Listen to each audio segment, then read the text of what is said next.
হাওয়া সিনেমার পরে মেজবাহুর রহমান সুমন বেশ কিছুদিন ধরে সিনেমা পাড়ার থেকে একটু দূরে ছিলেন। তার নতুন সিনেমা রোহিত নিয়ে আবারও হাজির হয়েছেন গণমাধ্যমে। বঙ্গ ইউটিউব চ্যানেলে এই সিনেমার প্রথম টিজার মুক্তি পেয়েছে।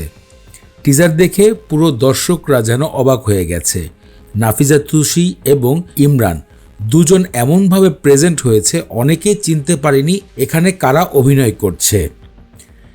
এই সিনেমার টিজারের ভিতরে আদম হাওয়ার একটি গল্পকে বারবার রিপ্রেজেন্ট করা হচ্ছে। আর এই বিষয় নিয়ে সিনেমার পরিচালক গণমাধ্যমে কিছু কথা শেয়ার করেছে, যা থেকে বোঝাই যাচ্ছে হাজার হাজার পুরনো গল্প এখানে খুঁজে পাওয়া যাবে। পরিচালক বলেছেন আদম হাওয়ার আখ্যায়িনে সিনেমাটিকে তৈরি করা হচ্ছে।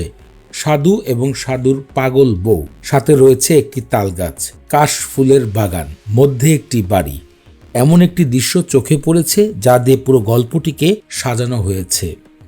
এমন একটি গল্প যা হয়তো বাংলার মানুষ এর আগে কখনো দেখেনি বা বুঝতে চেষ্টাও করেনি।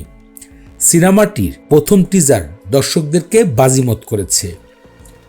এদিকে এই সিনেমাটি প্রথম প্রদর্শন করা হবে বিশ্ব দরবারে। ইন্টারন্যাশনাল ফিল্ম ফেস্টিভ্যাল রোটারড্যাম 55তম আসরে সিনেমাটি টিকেছে এবং তার স্থান টাইগার কম্পিটিশন অফিসিয়াল নির্বাচিত হয়েছে।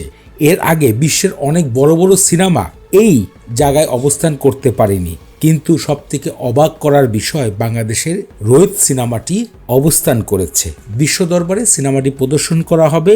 এরপরে নির্দিষ্ট একটি ডেট সিলেক্ট করার পরেই বাংলাদেশের জন্য সিনেমাটি প্রচার করা হবে। প্রথম টিজার দেখে দর্শকরা বলছে সিনেমাটি কবে দেখতে পারবো। এতে বোঝাই যাচ্ছে টিজার দর্শকদেরকে আকর্ষিত করেছে। নাফিজা তুষি এর আগে মেজবাহুর রহমান সুমনের হাওয়া সিনেমাতে অভিনয় করেছিল, সেখানেও তার চরিত্র ছিল একটু ভিন্ন। সাম্প্রতিক এই টিজারের ভিতরে তাকে দেখা গিয়েছে এক পাগলির বেশে। এই পাগলিকে দেখে দর্শকরা পুরো হতভম্ব হয়ে গেছে।